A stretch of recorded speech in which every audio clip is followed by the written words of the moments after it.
Willow Creek Springs presents Healthy Living with your host, Joe Grumbine.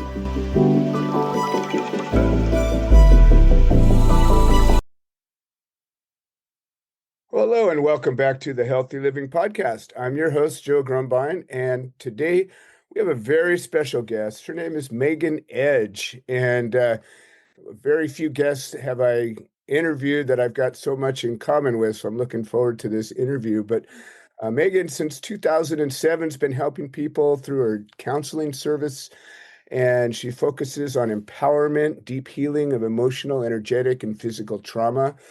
She's worked in the metaphysical fields, astral projections, rune stones, dream work, and so much more. She's got many certification programs along with degrees in social work, women's studies, and geology, of all things. She's been named a master healer, a generational forger, and this is something that interests me a lot.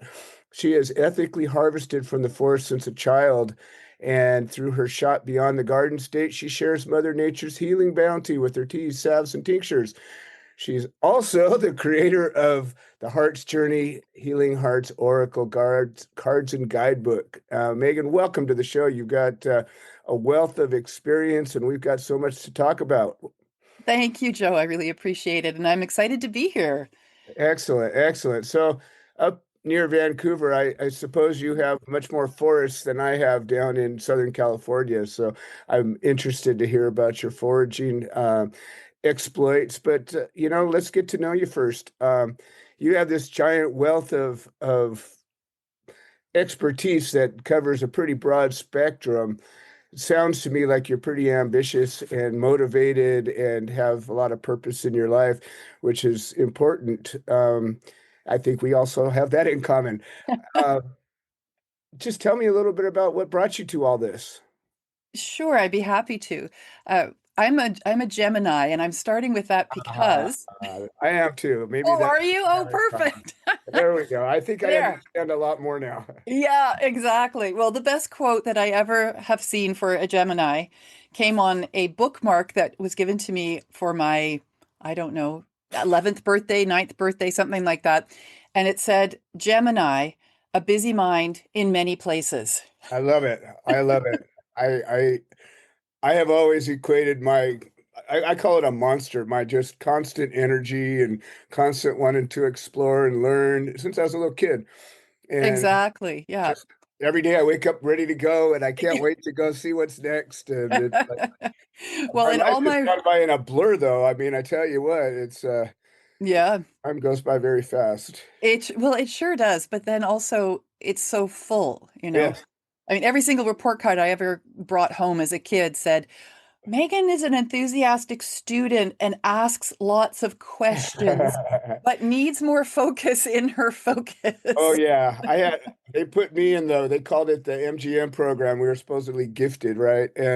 But I was always the one put off to the side because I just got in the way of everybody. They had to keep me over there. Then they thought, they told my parents, I don't know, probably 9 or 10. They says, "Oh, I think he's hyperactive. We're gonna have to, get him evaluated." My parents are like, "We'll just keep him busy." They were Exactly.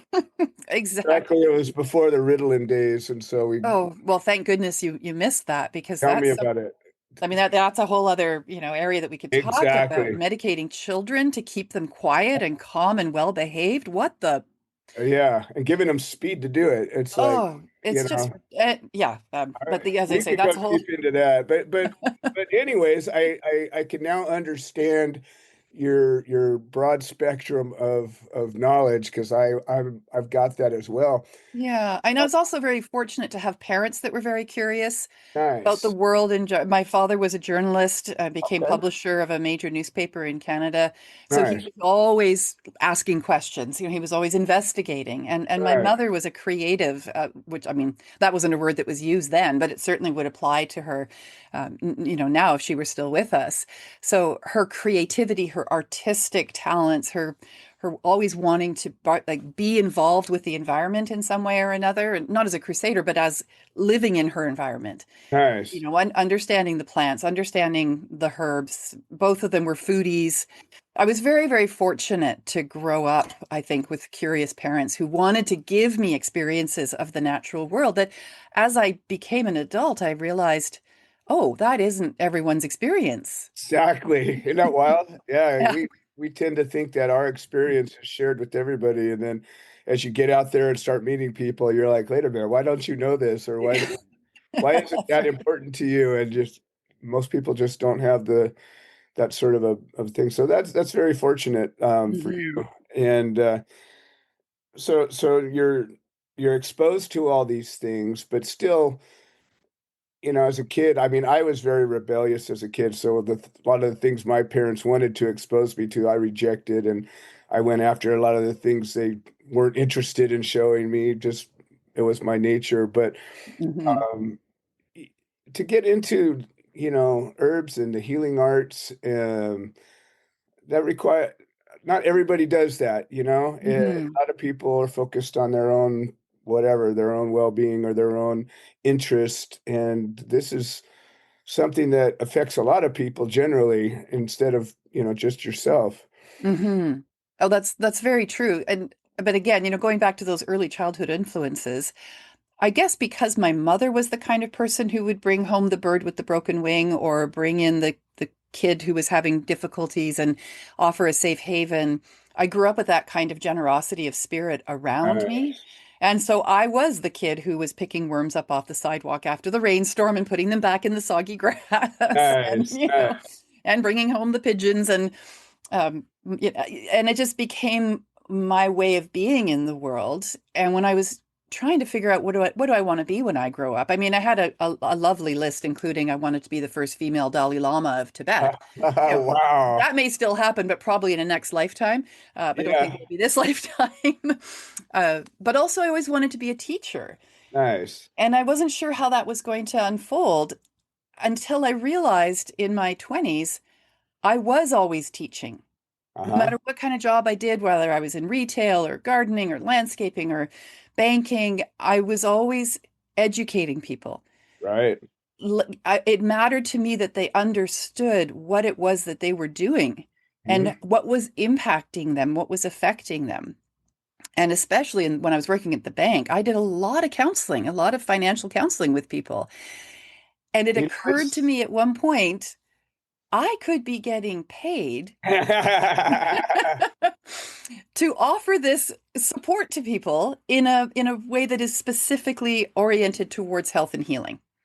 That's interesting. I found myself in that sort of same situation where people have always asked me, what do you I'm in this situation, what should I do? I'm like, why are you asking me? It's almost like you think about it like that way, but I didn't never really, I just told them what I thought, but it's always been that way. And I don't have any credentials or degrees or anything. There's like nothing that says this guy should have an answer for you, but there's something Hmm. about the what we project or something that draws that to you. Yes, yeah, for sure. There's a personality that there's an emotion or emoting that happens, and complete strangers on the bus, suddenly I'm hearing their life story, right? Or I on hear the you. airplane, or Yeah, absolutely. No, I've had a lot yeah. of myself. So you decided at one point, see, I never got to that point, which maybe I ought to, but you decided, hey, wait a minute, there's actually a career path here. And how did that, you're in banking. eh, How, what happened there? Well, go backwards a little bit to university, and I was doing women's studies and social work and a whole bunch of other courses of interest, including geology. And I knew at that point I wanted to be a counselor for survivors of sexual assault. I'd really narrowed it down to that, understanding and seeing the impact of those sorts of experiences on a person's sense of themselves, right down to the very core. Only I realized after working on a crisis line for a year as a trauma counselor that I hadn't done enough of my own work Ah, to be able to create a boundary between myself and the women that I were helping. I would interesting. I would take on their stories, and I recognized that I needed to do my own work first, and that perhaps in my early 20s I was a little too young and a Yeah, little too inexperienced of the world yet to right. really be of service in the way that I deeply wanted to be, to create with my client that deep and permanent healing. And I was also in a mainstream education system Hmm. that had, at least at the time, very limiting ideas about what is possible in healing for that sort of trauma. So I stepped away from that after I got my degree. I actually pivoted into geology, which I love because I love the earth sciences and I love nature and I wanted to Nice. have that experience. And then, bopped into a bunch of different areas of work in an effort to discover where I could land. So that was the banking, and that was the managing a garden center, and I had a daycare for a while, and I was doing all of these things with the knowing, the intuitive knowing that at some point in my life, it would all coalesce, it would all become useful in an umbrella sort of a not academy, but like like an umbrella situation that I would be able to say, this is who I am and this is what I do. And every bit of everything I'd ever done would come in handy.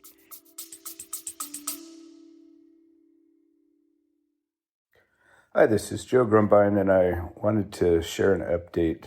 The platform that hosts this podcast has made some changes to the subscriber settings, and we have a number of subscriber only episodes that we offer to the supporters.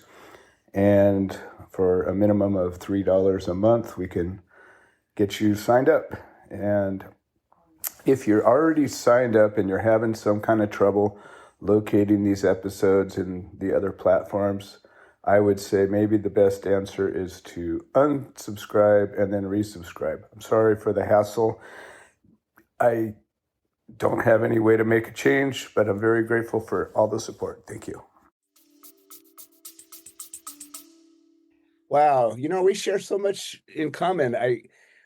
I don't know that I articulated it that well, but I have this crazy resume as well that goes from a wedding venue to a painter to real estate finance to, I mean, I all these things, but I always had this, and I don't know how to describe it, but it was like this really far perspective that said there's this thing happening that all of this is tied together somehow. And I never necessarily knew it or understood it. Hmm. But now I have a nonprofit where we have a botanical garden that we run that we offer therapeutic horticulture and Oh, wow. education, and that's where it all came together. And now I'm building this community, working with plant medicines and all of these different healers and modalities, and it's literally all coalescing right now under this nonprofit. So again, it seems like we've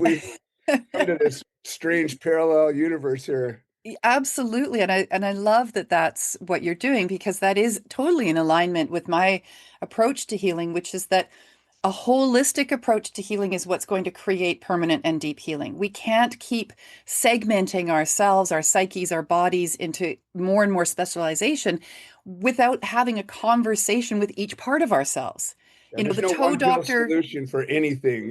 yeah, exactly. Like the toe doctor really does need to talk to the elbow doctor. They shouldn't be going to separate Absolutely. conferences, Yeah. right? Oh, 100%. 100%. I love the holistic approach. And I think it's paramount to, like you said, finding real and real healing, and lasting, hopefully, but real. Exactly. And being aware of our environment, the physical environment that we surround ourselves with is hugely important. And, there's been this surge lately in the last decade of things like forest bathing, Right. earthing, Yes. grounding, that kind of things. Yes. Philosophy, which is Right. basically being in the ocean, like being in salt water. Yeah. Forest bathing is going for a walk in the woods. Now, Right. I Been grew up around with all forever. Yeah, Yes. exactly. And I grew up with all of that. So I remember Right. the first time I heard the term forest bathing, I was like, what are you talking about? It's a walk in the woods. Exactly. But But then you think about that walk in the woods and how it makes you feel, and you're like, oh, I see. Somebody figured it out. exactly, exactly. And just last week, actually, I was featured in an article in Martha Stewart magazine about nostalgic gardening.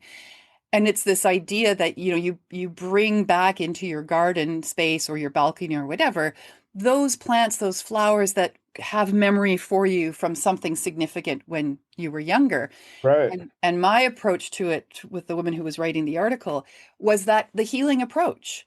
Right. It's not the technical about what you put in the garden. No. It's the memory that's invoked in you when you breathe in and you smell the lilacs and you remember, for me, it's lilacs. And I remember being a little child and looking at Yeah. lilac flowers and all of that. And it's so simple. And yet, because it's so simple, I think it gets overlooked in the Right. healing journey. So the fact that you've created a botanical garden with Yeah. horticultural therapy at the Yeah. base of it it's And so the key of beautiful. it is the premise is simple. Every healing modality or activity is enhanced by nature.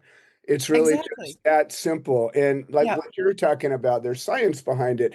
The limbic system is the part of your brain that connects sense with memories. So you smell this thing and it takes you back to your great grandma's house when you were 4 years old. And it's just that scent that chemically connects this to your memory, and it's science. But to look at it in a practical way that just says, put this thing that somehow connects you, doesn't really matter how it works, right? It's just that it works. That's exactly it. And when I look at healing as a modality, like the wholeness of healing, it is not rocket science. No. It's fresh air, it's clean water, it's good food, good Yes. nourishing food, it's community. You just have to look at the blue zones. Yes. Why? I mean, I know why science has to dissect it and all of that, but at Right, the right, same time, go outside, right. put your face up to the sun, get some vitamin D. It's free. Absolutely. It's Yeah, free. exactly. And go talk to somebody, Yeah. there's a connection, there's something about that human experience. Like you say, the blue zone, the biggest thing that really they have in common is the community. Yes. The diets Yeah, are not necessarily the same, and that's right. all of the different other elements that we try to connect aren't necessarily the same. But motion, they all walk around, they all keep moving, and they have a strong community. That's the thing they really do have in common. Exactly. And I know that in our world today, that is for some people a huge challenge to have community even because not only are we segmenting ourselves physically and emotionally and special with those specializations, but we're also distancing ourselves from one another. And Oh never yeah. mind the whole 6 foot fiasco. Or That's social media and all of that But chaos. we've got exactly. And in the one hand, it can be really supportive in these sorts of instances, like we're doing this podcast and Oh yeah, maybe giving somebody a light bulb idea of how they can help themselves exactly. heal. And then it's also the fact that the screen gets in the way of the interaction Right. between people. So put your phone down and look at someone in the eyes and give them a smile and see what happens. Well, and that's, the reason why I do this on a video conference so we can look at each other's eyes. But, I do a lot of episodes in person whenever I can because I think that it's a better experience. And, one day if you're ever down in Southern California, I'd love to do that and show you the gardens and everything. Oh, I would love that. That would be wonderful. Yes. Once So, things settle down in your country. yeah, yeah, we're a little chaotic right now. I don't blame you. I wouldn't want to travel here if I lived somewhere else right now. Hell, I don't want to go anywhere. I'm afraid I can't come back. It's crazy. I mean, but that's also here nor there when we create our own world and Exactly. all the chaos that's happening wherever you are, Hmm. you have choices about how you deal with them and what you do with your experience. So you now have become, you got into geology, you got into this, the women's counseling, and so where did you go from there? Well, I've always been an entrepreneur. I can imagine. And I've had a number of businesses. Uh-huh. Where did I go from there? It's such an interesting question. Being a fellow Gemini, you know that our brains are constantly ping-ponging Yeah, around, yeah, maybe right? three different places at a time, but it's okay. That's right. That's right. And but for me, the bottom line is how can I be of service? Yeah, How can I help others? I yeah, had a gardening group for seniors for a long time through one of I our love that. municipalities, and I ran a seniors garden group in one of the public gardens. and we grew food and we had community and we did all of that. I love that. But eventually, through my mother's health issues, and her death, unfortunately, and then my youngest daughter, who was born with life-threatening allergies, anaphylaxis, Wow. I started to look around at how can I help differently than other people are helping. Like, what can I do that isn't mainstream medicine, isn't mainstream social work, isn't mainstream psychology? How can I bring in intuition, spirituality, faith, in whatever that way that looks like to you, but also with practical skills Right. around, food as medicine and plants as medicine. And so I went down, I actually went down to California with Doreen Virtue. All right. Some people might be familiar with. She's now stepped away from all of that work, but at the time she was very much involved in spiritual healing and oracle cards and so forth. And I went down and I did her program in California, actually. Came back here, did my practicum, and put my shingle out as a psychic healer. That's Okay. where I started with. Got it. And as I started doing that work, I realized that actually there's so much more. There's so much more. And Wherever all you of go, my there's always going to be so much more. Yes, yeah, that's right. And all of my interests in metaphysical, whatever, the metaphysical world, past lives and energy healing and the Seth material and all of that, Hmm. that immediately started to seep into the work I was doing with people.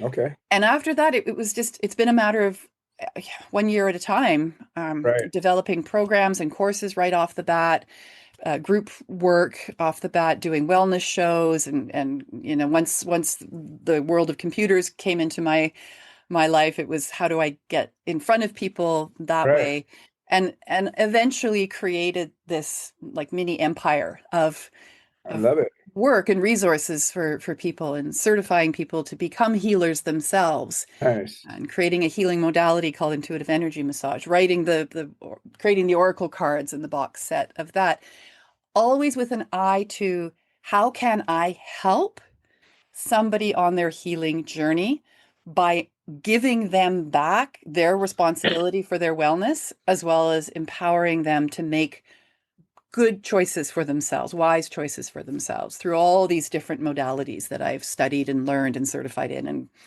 worked and created as well. I The ones get that it. I've created. I get it. I just recently we had a guest come on, and I think she may have either studied under you or she does, I believe she said it was intuitive energy massage. And Oh, wow. Okay. um her name is V Martinez, and she came on, I don't know, a month ago or so, and she actually wants to bring her practice to our gardens and work Yeah. Oh in that my way. gosh. Now I Intuitive don't energy know if massage in a that garden connection. setting. Yeah, yeah. Well, that's the Hmm. whole idea of what we're doing is saying, I don't need to learn everything. I can just offer this canvas that says, whatever you do, try it here. It'll probably work better. Absolutely. Add another layer of healing to what you're already bringing to it, and a lot of times it brings out in people their better work. When Hmm. you're working in a enclosed cubicle, whether it's 10 by 10 or 10 by 20 or 20 by 50, you're generally in a square and Hmm. surrounded by walls and a roof that keep the sunlight out and the fresh air out, and you got piped in air and um, you know, EMF from your Wi-Fi and all these things that are sort of getting in your way from being your best and connecting with Yes. somebody. You go outside and all those things are stripped away, and the natural energies and elements and gifts Hmm. right there to be used. And I think it just enhances everything. So it sounds like you've built quite a community. Is that kind of the case? Or, I mean, Yes. with the technology today, you can help people literally anywhere in the world. And yet it's my experience that the personal one-to-one community is generally some of the strongest. Yes. So do you have a local community that is connected as well? I do, and it was part of my mission when I hung that that shingle out as healer, is that I didn't want to do it by myself, nor did I think I should have to do it by myself. So when I started my classes, that was to create community. And so when anybody went through any of my workshops or courses or certifications, they became a part of the bigger community. Nice. And then whenever there was a show or there was an event, the call would go out to those practitioners to show up and be a part of that in order to support one another. I mean, it's one thing Right. to say I'm going to help other people heal, but if Right. I don't have some place where I can go as a healer and I can have my supports in place, I'm going to burn out, Yeah. which No, I happens get to it. a lot of healers burn out. Most people that have the level of energy required to build something like this usually flame out after a while because you end up carrying it. And I mean, I've luckily I've got this monster inside of me that never gave up, but frankly, I see how people do, and Hmm. most projects like this require, a team Hmm. successful, but we as Geminis are, super people. We could do everything. So we just do That's true. until we don't. And then all of a sudden, you get sick or you get, hurt or something happens that, your Hmm. subconscious says, hey, you need to sit down for a while. And Yes. but it Yeah. looks like you figured that one out before it got you. Well, yes and no. I mean, to be perfectly honest and transparent, I'm still human, and Sure. I can sure as heck run a lot of marathons without stopping until I'm stopped, you Right. know. And in the last 5 years, with the way the world imploded, Yeah. there was a lot of pain that showed up for a lot of people, and we had some really significant losses over the last 5 years on Yeah. many levels, as did everybody. And Sure. I found myself at a point where I realized, no, I actually am burnt out. I'm sitting in front of a client and they're telling me their story. And quite frankly, I just want to say, pull up your big girl panties and get on with it because I don't have the bandwidth right now Yeah. to empathize when I have all this stuff going on. And so I took myself out of the game for Okay. almost 2 years. I was still doing lots of things in the background, like my Beyond the Garden Gate Botanicals business, but also I took myself off all social media. I didn't participate in any shows, any wellness, anything. I just focused in on my family, my daughters, and what they needed from me, my husband, and myself. And Nice. it was the best thing that I have ever done. And I was literally walking my own talk. When I counsel Wow. people to say, and I say to them, you got to step out of your life for a while.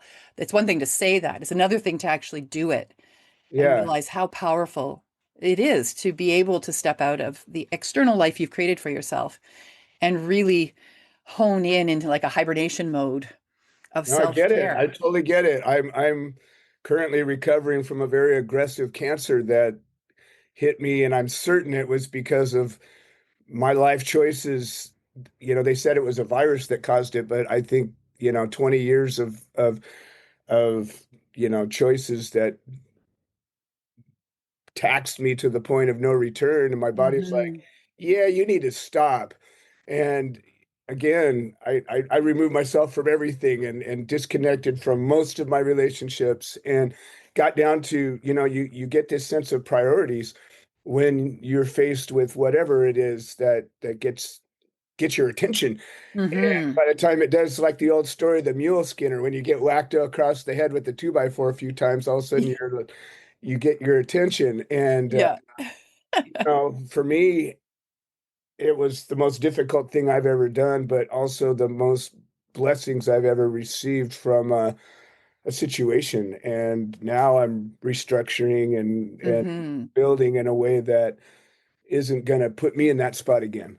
And Yes. I have so many more things I can offer people. I've learned a lot of things about things I thought I knew. And, now Yeah. I help people in a way that I couldn't help before. Which is perfect. And that's how my experience has been, that if we step away from the path that we carved out for ourselves before we came into this lifetime. Yeah. If we step too far off the path for whatever reason, there will be a rather strong nudge in some way or Amen. another Yeah. from You the said you wanted universe. to fulfill your purpose. You got to get back on the road. Exactly. Yeah, I can call it the wake up call. It's like, bam, there goes the carpet out from underneath you, and you've got to refocus your focus, which is ironic because in the beginning of the interview, I said, one of the biggest comments that teachers made was that I didn't have enough focus in my focus. I hear you. I hear you. So And there's the universe going, mm-mm, exactly. focus back over here. You said you wanted this, so you got to do it. Yeah. That's right. Well, as I'm watching our little hourglass tick away, I want to make sure we get to a couple of topics. We also share in common, you're a formulator, you make natural remedies, and I've been doing that for 40 years myself. And so just want to learn a little bit about what got you started and tell us a little bit about that business. Absolutely. Well, the pivotal moment was out on a walk with my daughter and one of her really good friends, and it's springtime, and we're walking through a forest of fir trees. Hmm. And my daughter's friend pulls a little gooey bit of sap off of the fir tree, of the baby fir tree, and she smells it and she says, "Oh my God, this smells just like Christmas." Yeah, And so I pinched a little bit of that resin and I smelt it and I could feel my whole brain lighting up. yeah, Oh, this is medicine. yeah, And I've got all this time right now because the world's imploded and no one needs right. me at the moment. Yeah, What can I do with this medicine? I've got to do something with it. And then it was the pine needles or the fir needles as well, those early spring fir needles. You bite into that and your mouth is just filled with citrus. yeah, And I began a new quest to better understand how I could bring plant medicine specifically to people from the forest, from the natural environment. And I'm very fortunate that I live right near the forest and I yeah, live right yeah. near the beach. So all of these resources are there. Sure. But then to take that and create a product from it Hmm. that somebody can then apply topically to their skin or a Right. tincture that they can take in. And I'd worked with all of these things in the past, but I hadn't been the maker of them necessarily, and Sure. certainly not at the degree to which I'm doing it now. Right. So it was that moment of just recognition of this is medicine people need. How can I get it to them? I love it. I What can I love do it. with it? And then you're foraging, actually when your publicist came to me originally, that was sort of the hook that she sent. And I was like, oh, that's interesting. It's not something that I can do a lot of, although I built a botanical garden where I grow the herbs, not all of the herbs I use, but a lot of the herbs I use, Hmm. and I Right. forage in my own backyard now. But Yes. it's Yeah. different than finding something wild.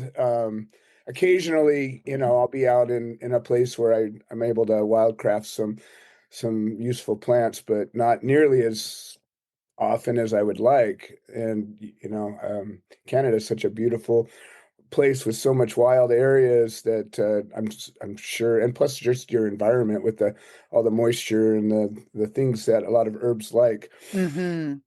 Yeah, I'm situated in a really beautiful space for growing things, wild or otherwise, or bringing wild things into the garden. My wild St. John's wort has now taken over most of my garden. I love it. I love it. Yeah. Because I had enough people ask me over the years to take them out on walks and to Uh-huh. show them what they could eat, Uh-huh. that again, I realized, oh, I could get paid to do this. Yeah. Why aren't I taking people out on foraging walks Right. Why not? Yeah. and they're Why paying me wouldn't to I be do that? doing that? Sure. So that's another arm of under the umbrella, I love which it. is the urban and wild foraging tours. I think that's fantastic. You are truly living the dream. I get your dream, and I think again we're on a similar path in that, you're doing the thing you love to do and you're making enough to live on. And for me, that's like a musician that gets paid to play music or a singer that gets paid to sing. It's like you're doing that thing you have a gift for that you obviously love doing, and you're able to let that be your life and your career. A couple of or one question, we both have experienced, the metaphysical world. I think that comes from just realizing that there's so much more to this place than you can see. And again, we could probably share a lifetime of conversations with that. Yes. But one of the things that I've explored, and I just want to hear if you have, is the world of ethnobotanicals. And I've spent considerable amount of time working with medicine folks from um, Native Americans and South American healers and the medicines that they work with. And I found that to be instrumental in me finding my answers that I needed. Have you gone down that road at all? I sure have, and I would say that all of my work with the plants Uh-huh. is of that nature. Nice. It, and as you're talking about it, I mean, the key point, the key difference between a pharmaceutical and a plant medicine is that a plant Right. medicine is a whole entity. It has Right. energy, As a it has spirit, yeah. synergy, it has spirit. And Yeah. so, yes, it's about the relationship that we establish with Nice. the plant more than what piece of the plant can do what for us, Right. Yeah, right? it's It's not the about whole thing. extracting one molecule. It's about spending time sitting with this plant and having a conversation and Exactly, exactly. And the conversation is so important. Like, for example, the St. John's wort that grows in my garden now, I was on a river. I saw this little plant growing a few years ago. I asked the plant, "Can I bring you home?" Plant nice. said, "Yeah, sure, why not?" So, Plants are so generally pretty laid back about yeah, some things. like, sure, I'll try a new environment. And Yeah. I planted it in my garden. And the thing is now, every time I go out and I see that St. John's wort and all of its friends now, Hmm. I go back to the river. It's Nice. that beautiful sunny day on that gorgeous Yeah, river, the I first time love I it. met that wild St. John's wort. That's a part of the relationship and that's a part of the healing. I love it. Yeah. Well, that's fantastic. And as I suspected would happen, we're running low on time, but I could see many conversations coming out of this, and I certainly invite you back. Thank Why you. don't you give us your pitch and tell us how people can find you and engage with this amazing community you've built? Sure, I'd love to. Thank you. The way they can find me, it's pretty simple. Megan Edge Healing. Put it into any search engine. You'll come up with Facebook. You'll come up with my YouTube. I have over 300 videos on my YouTube channel, interviews, podcasts, workshops that I've given, all live talks that I've given, and little bits of wisdom and that sort of thing. So that's a great place to go to get to know me and to see the way I do my work.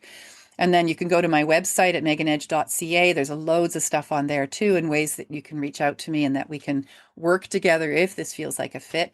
I also have my Etsy store, which is Megan Edge Botanicals.